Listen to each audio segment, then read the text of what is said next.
वृंदावन की तर्ज पर मनाई जाती है होली। ठाकुर जी के साथ कस्बेवासी खेलते हैं होली। हर वर्ग के लोग रहते हैं शामिल। पूरे कस्बे में हाथी पर सवार होकर भ्रमण करते हैं ठाकुर जी। चित्तौड़गढ़ जिले की धर्मनगरी बस्सी में भगवान श्री लक्ष्मीनाथ को चांदी के बेवाण पर विराजित कर हाथी की सवारी पर शोभा यात्रा निकालकर मनाया जाता है दुलंडी पर्व। वृंदावन की तर्ज पर भगवान श्री लक्ष्मीनाथ के संग होली मनाई जाती है। कस्बे में नाला बाजार और खेड़ा में सामूहिक होलिका दहन किया जाता है, जिसको बस्सी क्षेत्र के लोग भारी संख्या में देखने आते हैं। दूसरे दिन दुलंडी पर्व पर भगवान श्री लक्ष्मीनाथ का बेवाण हाथी पर विराजमान कर लक्ष्मीनाथ मंदिर से शोभा यात्रा निकाली जाती है, जिसमें गांव के बुजुर्ग, बालक बालिकाएं, युवक युवतियां बिना मतभेद सहज भाव से डीजे की धुन पर लाल गुलाल से सराबोर होकर नाचते गाते शोभा यात्रा में भाग लेते हैं। गांव का ऐसा माहौल देखकर सभी को वृंदावन की होली का आभास होने लगता है। आसपास क्षेत्र के लोग भी इस शोभा यात्रा में शामिल होकर शोभा यात्रा का आनंद लेते हैं। वहीं शोभा यात्रा में जगह जगह जलपान एवं नाश्ते का आयोजन रखा जाता है। राम राम। होली एक भाईचारे का त्योहार है। बस्सी ग्राम में वैसे होली बहुत धूमधाम से मनाई जाती है। बस्सी की होली के आगे ब्रज की होली भी हमको फीकी लगती है। उस दिन भगवान लक्ष्मीनाथ हाथी पर सवार होकर पूरे गांव का भ्रमण करते हैं और समस्त ग्रामवासी बैंड, ढोल और डीजे के साथ नाचते हुए लक्ष्मीनाथ के जुलूस में आते हैं और हर जगह उनको जलपान, नाश्ता के भंडारे लगते हैं। उसके बाद शीतला सप्तमी भी धूमधाम से मनाई जाती है और रंगतेरस भी धूमधाम से मनाई जाती है। बस्सी है पूरे भारत में, मैं कहता हूँ बस्सी ऐसा ग्राम है जहाँ तीनों होलियां धूमधाम से मनाई जाती है। बताया जाता है कि काफी वर्षों पूर्व बारूद और पत्थरमार होली मनाई जाती थी।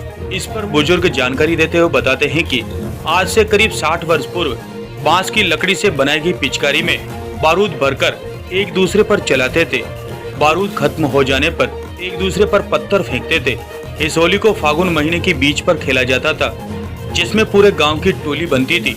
पहली बस्सी शहर व दूसरी खेड़ा के नाम से दोनों टीमों के लोग बोरी के तप्पड़ गीले करके अपने शरीर पर बांधकर पूरी तैयारी में आते थे और एक दूसरे पर बारूद फेंकते थे। जो टीम विजयी होती थी ढोल नगाड़े बजाकर विजय जुलूस निकालते थे। बस्सी खेड़ा वाले जीतने पर भगवान श्री लक्ष्मीनाथ मंदिर पर जाकर नगाड़ा बजाते और शहर वाले जीतने पर भैरवनाथ खोड़िया जी मंदिर पर जाकर ढोल नगाड़े बजाते थे। वहीं दूसरे दिन जो घायल हो जाता था उसके घर जाकर हालचाल पूछते थे। लेकिन इस होली में कोई दुर्घटना होने के बाद यह परंपरा बंद हो गई। मेवाड़ केसरी न्यूज बस्सी चित्तौड़गढ़ से रतन हंसराज के साथ आशीष नोवाल की खास रिपोर्ट। पहले हमारे पूर्वज मेरी दादी वगैरह बताते थे, पहले बारूद से होली खेलते थे। 2 टीमें बनती थी, एक खेड़ा और एक शहर। उसमें आपस में बांस की नलियों के अंदर बारूद भरकर एक दूसरे को छोड़ा जाता था और बचाव के लिए तप्पड़ मिट्टी लपेट कर उसका तप्पड़ के ऊपर उसका बचाव करते थे। उसमें किसी प्रकार दुर्घटना हुई, उसके बाद वो परंपरा बंद हो गई। करीब मनो में बारूद खर्च होता था। उसके बाद चालू हुआ घुमा मार। घुमा मार के अंदर भी कुछ नियम शर्तें थी, कहाँ चोट देना, कहाँ नहीं मारना। लेकिन धीरे धीरे लोगों ने व्यवस्था पालने लगे और नियमों का उल्लंघन करने लगे।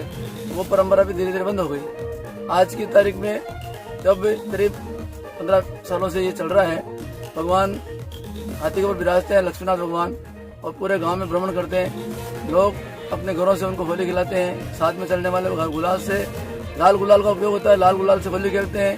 पूरा गांव एक वृंदावन में जैसा वातावरण हो जाता है। पूरे गांव के लोग एक साथ, हर समाज इसमें इन्वॉल्व होता है, हर समाज में भागीदार होता है, कोई भेदभाव नहीं होता है। सभी समाज को साथ लेकर ये परंपरा जो निकली है बहुत अच्छी परंपरा है और इसका लंबे तक चलने वाली है और करीब 15 साल इसको हो चुके हैं। चौरा बीज का खेल बस्सी का सुप्रसिद्ध खेल था। इसमें बस्सी शहर तथा खेड़े के आदमी खेला करते थे। भैंस की सींग अथवा बांस की नली का उपयोग किया करते थे। बारूद उसमें भरकर छोड़ा जाता था। उसकी आग 40-40 फीट दूर तक जाया करती थी। बस्सी शहर तथा खेड़े के आदमी इसमें भाग लिया करते थे और अपने बचाव के लिए गीली बोरी को कीचड़ से भरकर शरीर पर लपेट दिया करते थे और जंगली कछुए की खाल भी उसमें ढाल की जगह उपयोग में लिया करते थे।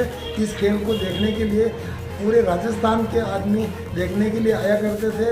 हुआ क्या कि एक आदमी इसी तरह बारूद भर रहा था और बारूद फटने से उसकी डेथ हो गई। उसके बाद ये खेल बंद कर दिया गया।